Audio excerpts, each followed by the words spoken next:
Today we discuss about atomic size and atomic radius कि हमारे पास atom का size क्या होता है और एटम का रेडियस क्या होता है।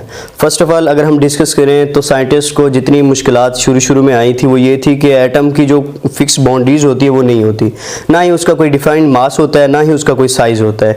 तो इस चीज़ को ओवरकम करने के लिए साइंटिस्ट ने क्या किया, साइंटिस्ट ने कहा कि आप क्या कर लें, आप एक सफ़ेयर को सपोज कर लें, एक सफ़ेयर ले लें, उस सफ़ेयर को आप क्या करें, कनेक्ट कर लें। उसमें आप देखें कि आपके पास एटम का साइज़ क्या निकलता है और उसका रेडियस क्या निकलता है। फर्स्ट ऑफ ऑल आप अगर देखें, do not have a defined boundary and a fix size, कि इसकी ना ही कोई डिफाइंड बाउंड्रीज थी और ना ही इसका कोई फिक्स साइज था।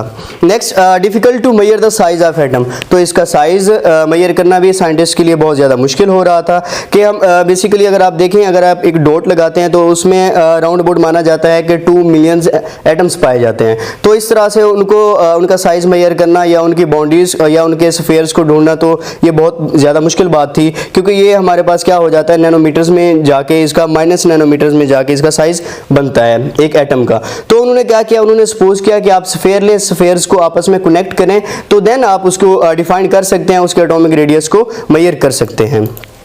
तो इसको एज्यूम किया गया एज अ स्फीयर की फॉर्म में कि half of the distance between the nucleus of 2 bonded atom, कि आप 2 स्फीयर लें, उन 2 स्फीयर को इस तरह से आप कनेक्ट रखें, कनेक्ट करके आप देखें रेडियस उसका हाफ से लेकर एंड तक उसको देखें कि वो उसका रेडियस बनेगा, दरमियान से लेकर उसको एंड तक उसके स्फीयर से देखें तो उसका half of the distance between 2 bonded atom of the nuclei. आपको डिफाइन से भी समझ आ रहा होगा, साथ में उसकी स्ट्रक्चर से भी समझ आ रहा होगा कि हमारे पास जो हाफ ऑफ द डिस्टेंस होता है कि 2 आपके पास एटम जो हैं वो एक दूसरे के साथ बॉन्डेड है, उनके आप हाफ ऑफ डिस्टेंस ले लें, उसके न्यूक्लियस से लेकर उसकी बाउंड्री तक ले लें, तो वही डेफिनेशन में बताया गया है कि half of the distance between 2 bonded atom of the nuclei, कि हमारे पास हाफ ऑफ डिस्टेंस ले तो वो एक क्या बन जाएगा, एक एटम का रेडियस बन जाएगा, एक एटम का साइज आ जाएगा। For example carbon atom in its elemental form is 154, तो अगर वो कहते हैं कि एक कार्बन एटम है, उसके हमने क्या किया है, 2 कार्बन एटम लिए, उनके स्फीयर्स को आपस में जोड़ा है, तो वो कितने बन रहे हैं, वो 154 pm मींस के पिकोमीटर में उसका साइज आ रहा है। अगर हम एक को लें तो हमारे पास क्या आ जाएगा, 77 पिकोमीटर आ जाएगा।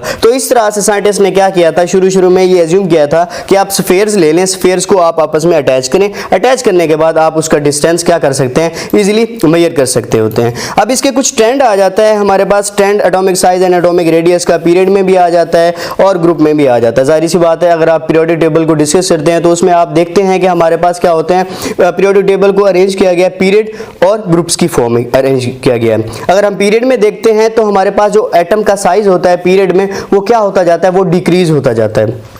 क्यों? क्योंकि हम पीरियड में नंबर ऑफ इलेक्ट्रॉन्स को देखते हैं और जो ग्रुप होता है उसमें हम नंबर ऑफ शेल्स को देखते होते हैं। तो ये दोनों चीज़ें अगर आप लोगों को याद रह जाएंगी तो ये इजी होगा कि साइज जो होता है एटम्स का वो क्या होता है, पीरियड में डिक्रीज होता है और जो ग्रुप में होता है उसका साइज इंक्रीज होता है। जैसे फॉर एग्जाम्पल अगर मैं सेकंड पीरियड की एग्जाम्पल लेता हूँ, हमारे पास क्या आता है सेकंड पीरियड में, lithium, beryllium, boron, carbon, nitrogen, oxygen, उसके साथ फ्लोरीन, उसके साथ नियोन आता है। तो हमेशा सेकंड पीरियड में जितने भी आपके पास क्या आएंगे, एलिमेंट्स आएंगे, सबके लास्ट वाले शेल में 2 इलेक्ट्रॉन होंगे। थर्ड पीरियड की मैं बात करता हूं, सबके लास्ट वाले शेल में 3 इलेक्ट्रॉन आएंगे। इसी तरह अगर मैं फोर्थ पीरियड की बात करता हूं तो सबके लास्ट वाले शेल में 4 इलेक्ट्रॉन आएंगे। अगर मैं नंबर ऑफ शेल की बात करता हूं, मैं ग्रुप की बात करता हूं, तो फर्स्ट जितने भी आपके पास क्या आएंगे, शेल आएंगे या ग्रुप की बात करते हैं तो उसमें हमारे पास क्या होंगे, ग्रुप बढ़ते जाएंगे। फॉर एग्जांपल अगर आपके पास 7th ग्रुप है तो उसके 7 शेल बनेंगे, अगर आपके पास 8 ग्रुप है उसके 8 शेल बनेंगे, अगर आपके पास 5th ग्रुप चल रहा है तो उसके क्या बनेंगे, 5th शेल बनेंगे। तो हमेशा हम ग्रुप में जो देखते हैं वो नंबर ऑफ शेल्स को देखते होते हैं और पीरियड में हम नंबर ऑफ इलेक्ट्रॉन्स को देखते हैं। अब आपके लिए आसान होगा इस ट्रेंड को समझना कि left to the right size of atom decrease gradually, कि हमारे पास लेफ्ट टू राइट क्या होता है, जो साइज होता है वो एटम का क्या होता जाता है, वो डिक्रीज होता है। वो डिक्रीज क्यों होता है? फॉर एग्जांपल अगर मैं लिथियम की एग्जांपल लेता हूं तो लिथियम में हमारे पास 3 इलेक्ट्रॉन होते हैं। उसी पीरियड में अगर मैं एक और एलिमेंट की एग्जांपल ले लेता हूं ऑक्सीजन में हमारे पास क्या होते हैं, 8 इलेक्ट्रॉन होते हैं। अगर इसी को मैं आसान एग्जांपल में समझाऊं कि एक साइड पे 3 बंदे हैं और एक साइड पे 8 बंदे हैं, वो रस्सी को खींच रहे हैं, तो अट्रैक्शन कहां पे ज्यादा होगी, जिस साइड पे 8 बंदे हैं। तो जाहिर सी बात है कि जिस ऑक्सीजन में 8 इलेक्ट्रॉन है तो उसकी न्यूक्लियस की अट्रैक्शन में भी आपको पता है कि 8 प्रोटॉन होंगे, number of electron is equal to the number of proton. तो उनकी अट्रैक्शन ज्यादा होगी तो जो एटम का साइज होगा वो कोलैप्स हो जाएगा, वो सिकुड़ जाएगा। बट अगर मैं लिथियम की बात करता हूं तो लिथियम में 3 इलेक्ट्रॉन है, 3 प्रोटॉन है, तो उसका साइज क्या हो जाएगा, वो ज्यादा रहेगा, लार्जर रहेगा, ग्रेटर साइज होगा। बट उसी पीरियड में ऑक्सीजन का साइज कम हो जाएगा। तो ये चीज यहां पे क्लियर हो जाती है कि हमारे पास जो साइज होता है पीरियड में वो क्या होता है, वो डिक्रीज होता है।